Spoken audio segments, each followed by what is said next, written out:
the interesting thing, a lot of trolls are not actually self-reflective because this is where self-reflection happens. So they don't even know they're being trolls. How about that, eh? So part of the kindness of leadership is actually building the capacity where you can mention it. My business partner, Karen, she calls me out on this whenever it's necessary. So we'll be just having a nice conversation, and then she'll say, Steve, you become a troll. I'll go, now, I have a choice, don't I? What do? Accept the feedback from people that have my best interest in mind, or somehow fight, blame, joke, shove it around under the carpet. So I've just learned to yield on most days and just go, let me take a step back, go, you're right. That was negative, that was negative, that was negative. How about that? And then when that happens, you go, reestablish, reset your brain here, and away you go. That feedback loop is huge. So we got passive assets, we got Big Bill, we got Charlie Brown, we got trolls. 2 more to go. Ready? Remember up here, there's this blue. These are cave dwellers.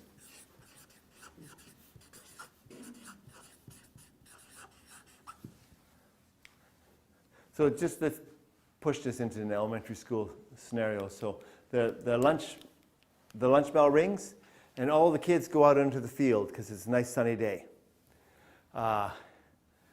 So all the kids in team, they're on the monkey bars, and they're playing in the jungle gym, and they're playing like soccer in the field. Little groups of them doing their thing.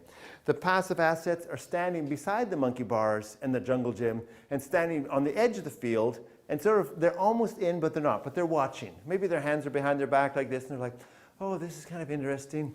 The Big Bills, they're clustered around somewhere where they can put their leg up, and they're like, yeah, well, my dad makes more money than your dad. Says, and the other one says, well, my mom is an accountant. Well, my mother is a lawyer. Well, my grandfather was a judge. Well, my grandmother was a queen. And they're just like, one up, and they're having a hoot. They're like, and nobody else wants to listen to this stuff, right? So they're just like, and the weird thing is they're actually building competency because they're actually having to defend their position, or they start talking about diesel trucks, or they start talking about this, or it just goes on. But it's always, Their favorite statement is, if you think that's bad. So they go, okay, can you please finish your story, because my story is going to one-up yours. And so ready? Oh, if you think that's bad. And so when Big Bills are talking, they don't have any punctuation, no commas, no periods. Because if you ever take a period or comma, another Big Bill will jump in and take over take the talking stick. It's so hard to wrestle it out. It's so fun to watch.